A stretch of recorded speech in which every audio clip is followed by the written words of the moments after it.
Андреј Жерновски од СДСМ го обвини премиерот дека постојано ги лаже граѓаните. Според Жерновски, тој дошол на власт лажејќи за резултатите од изборите, ветувајќи промена на Преспанскиот договор и враќање на земјата на претходното име и други лаги. Одиме понатаму, пред неколку дена во Македонското собрание, на прашање на претседателот на СДСМ Венко Филипче за негова поврзаност со Душан Адамовиќ, рече дека зад неговата поставеност како конзул во Србија стои, цитирам, македонскиот амбасадор. Повторна лага.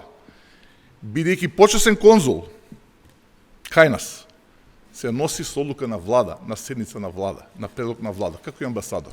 ВМРО-ДПМН одговори дека предлогот за назначување на Душан Адамовиќ за конзул дошол од македонскиот амбасадор во Белград, назначен за време на претходната влада на СДСМ и ДУИ, додавајќи дека тој ги исполнува сите критериуми за оваа позиција.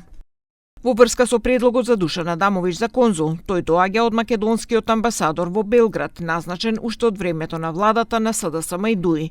Понатаму, горе споменатото лице ги исполнува сите критериуми за негово назначување за конзул. ВМРО-ДПМН ги нарекува изјавите на Жерновски невистинити, како што нагласуваат, тој претходно давал неточни изјави, вклучително и тврдења дека ќе се сруши трибината на градскиот стадион.